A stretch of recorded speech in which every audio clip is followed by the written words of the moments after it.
You know that feeling, right? That really frustrating sense when you've got all the gear, the laptop, the internet, maybe even fancy AI tools, and you have these big goals written down, but somehow the day just evaporates. You feel busy, totally swamped, but not actually, well, productive. Oh, absolutely. Or you're plugged into everything, constantly connected, but your focus is just shattered. Exactly. Or you spend hours reading, scrolling, taking in information, but you don't feel any wiser. Just informed, maybe overwhelmed. That feeling, that sense of being slightly off kilter, is really at the heart of what the original essay tackles. This modern dilemma. We have this incredible potential, this leverage like never before, right at our fingertips.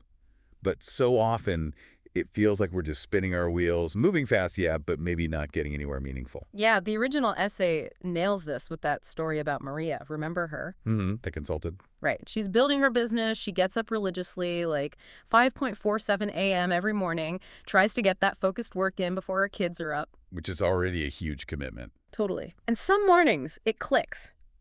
She's in the zone, the work just flows, but then the very next day, nothing.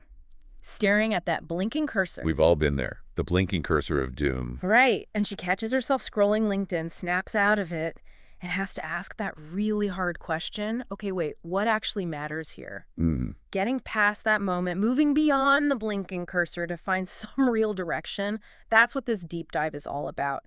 Finding what the essay calls meaningful momentum. And that moment Maria has, that forced pause, it highlights the absolute core challenge the essay digs into, what it calls the gap between caring and doing. You ask almost anyone and they'll say, yes, I care about purpose, I want meaningful work, I value deep relationships. That's the narrative we tell ourselves. Sure, that sounds right. But then you look at the reality. Where does the time actually go? What does the calendar say? The screen time report. That's the true story. That's where our finite attention, our actual doing is happening. Okay, but hang on. In Maria's case, getting up at 5:47 a.m. is doing something. That's sacrifice, right? That shows she cares. It absolutely shows dedication, yes. But the essay argues it's about aligned dedication. Is the sacrifice pointed towards what truly matters most to her? There's a huge difference, the essay points out, between just, caring about something in theory and being genuinely willing to sacrifice for it, making the tough choices, the trade-offs. Okay. So it's not just effort. It's effort directed by deep values. Precisely. And the essay asks the really profound question, almost a philosophical probe. When we think about what we'd hypothetically die for, what we're really asking is, what are we willing to truly live for, day in, day out? What deserves that finite attention, that sacrifice? Because if you're not actively living for it, that momentum just won't sustain itself. Wow, okay. That reframes it completely. So the mission then is to close that gap, to align what we do with what we deeply value. But then the essay throws this curveball, this kind of counterintuitive idea, the paradox of trying too hard. It basically says the harder we consciously try to force those meaningful outcomes, like deep work or creativity, the more they seem to slip away. It's such a perfect and frustrating analogy they use, isn't it? It's exactly like trying to fall asleep by concentrating really, really hard on falling asleep. Yeah, never works. Never works. The effort itself creates tension that prevents the very state you're seeking. That state we crave, where time just melts away. The work feels almost effortless, even if it's challenging. That flow state, you can't just summon it on command. So if you can't force it, how do you get there? How do you, invite it? What does the essay say needs to be in place for that meaningful momentum, that flow, to actually show up? Right. So it's not about forcing, it's about cultivating. Flow emerges when the conditions are right. The essay breaks it down into 4 really crucial interconnected conditions. First, and this is key, the challenge of the task has to pretty closely match your current skill level. Okay, that makes sense. Not too easy, not too hard. Exactly. Too easy and you're bored, mind wanders. Too hard and you hit that wall of anxiety, frustration, and you just give up. You need that sweet spot stretching but not breaking. Right, the edge of your competence. Got it. What's next? The next 3 are more about your internal state and focus. Second, you have to actually care about the outcome, genuinely. If you don't believe the work has meaning or purpose for you, your brain just isn't going to invest the deep, focused energy required. Why would it? True. Motivation has to be there. Okay, Third, distractions must be minimized. This one's huge today, obviously. Your attention needs to be fully on the task. No notifications popping up, no quick checks of email, no, mental tabs open about other things. It often means actively shutting down the very devices that ironically, enable the work in the first place. Yeah, the discipline to disconnect. Okay, and the fourth one. You mentioned feedback earlier. That's what I find tricky, especially in work where the results aren't immediate. You nailed it. That's often the bottleneck in knowledge work or creative fields. The fourth condition is you need clear, relatively immediate feedback on your progress. For someone coding, it's easy, right? Run the code. Does it work? Yes or no. Instant feedback. Right. Or building something physical. Exactly. But for Maria, the consultant, the real feedback might be months away when the client sees results. That's too long a loop to sustain flow easily. So the essay implies you have to engineer your own feedback loops. Maybe it's breaking a big project into smaller chunks with clear deliverables. Maybe it's a daily review or checking in with a mentor or peer. Something to tell you, yes, you're on the right track, or, need to adjust here. That idea of engineering feedback loops, that's really practical. That's something you can actually do. But I like that the essay also stresses this isn't just for like the elite performers or the creative. Absolutely crucial point. This democratization of flow, as you called it, is not reserved for the CEO, the famous artist, the pro athlete. The essay explicitly says the person washing dishes mindfully can experience it just as much as the person writing a novel. Wow. It's about the quality of attention you bring to the activity, whatever it is. Not the external status or perceived importance of the task itself. It's about setting up those internal conditions, matching challenge, caring, focus, feedback wherever you are. Okay, that completely changes the game. It's not about what you do, but how you do it. So let's talk about the where. The environment we do this work in. You mentioned tools earlier. We have insane leverage now, right? Yeah. A laptop, internet, boom, you could reach thousands, learn anything, start a global business. Unprecedented leverage. And now add AI into the mix, analyzing data, drafting content, coding. The potential is staggering. There's always a but. Always a but. That's the double-edged sword. These incredibly powerful tools are also almost perfectly designed to fracture our attention. Social media promises connection, right? But often delivers an endless scroll of distraction, killing focus. Tell me about it. And AI. Yeah, I can draft that email or report, but does it tempt us to just outsource the thinking, the actual cognitive work that builds our skills and understanding? And the internet itself, all human knowledge is there, but Yeah. it makes deep focus on one thing incredibly hard because the next shiny object is always just one click away. So this brings us to the absolute crucial point the essay makes about tools. Intentionality. That's the differentiator. It's Yeah. not about the tech itself. It's how are you wielding it? Are you using technology to amplify a clear pre-existing intention? Or are you using it as a really sophisticated way to avoid the hard, focused, maybe uncomfortable work that true alignment demands? Okay, so what does that intentional use actually look like? Is it about specific apps or settings? It starts more fundamentally as a mindset. The essay talks about using technology as a bicycle for the mind. Think about that.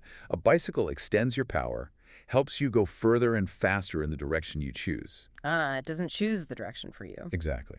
So using AI to, say, summarize 50 dense research papers so you can then synthesize the core argument and add your unique insight, that's leverage. That's intentional. Yep. Using AI to just auto-generate every response, every decision, every piece of communication without deeply engaging, that's outsourcing your thinking. That's avoidance. You're letting the tool shape you rather than the other way around. That distinction is critical, and it feels like that intentionality connects directly to the next big idea from the essay, the compound effect of small alignments. Yes, this is the engine, really. Meaningful momentum isn't usually about some huge, dramatic breakthrough moment. It's built brick by brick through these small, consistent daily choices that align your actions with your stated values. What kind of small choices are we talking about? It's choosing the important task over the merely urgent one that's yelling the loudest. It's choosing the difficult work that actually builds your skills, even when the easier, more comfortable option is right there. It's choosing the authentic path, the thing that resonates with you, even if it's not the popular or trendy thing to do right now. That takes, wow, a quiet kind of discipline, doesn't it? Sticking to those small choices day after day. It does. But the essay highlights something profound about what happens internally when you do that. It's not just about the project getting done. The consistency itself starts to compound. It actually begins to reshape your identity. How so? When you consistently make those small, aligned choices, you choose the hard thing, you show up like Maria at 5:47 a.m., even when you don't feel like it. Yeah. You start to see yourself differently. You become someone who follows through. You build self-trust. And that internal sense of reliability, that knowledge that you can count on yourself to do what matters, That's the foundation that lets you tackle truly important long-term work. Okay, I love that. The consistency builds the person, not just the project. So if that identity shift is the ultimate prize, then we need to be deliberate about setting ourselves up for success. The essay says we have to become architects of our own engagement, not just reacting to stuff, but actively designing our lives to support that momentum. That's the shift from passive recipient to active designer. Mm. And the core insight here, which can be a little humbling, is realizing just how much our environment shapes us. Often, much more than we consciously shape it. So willpower isn't enough. We need to build the structures. Exactly. Stop relying on sheer grit, which is exhaustible, and start designing the architecture of your surroundings, your routines, so that the aligned choices become easier, maybe even the default, and the misaligned choices become harder. What are the key areas we need to architect? The essay mentioned 3. Your environment, your schedule, and your relationships. Designing your environment often means subtraction, being ruthless about what you let in.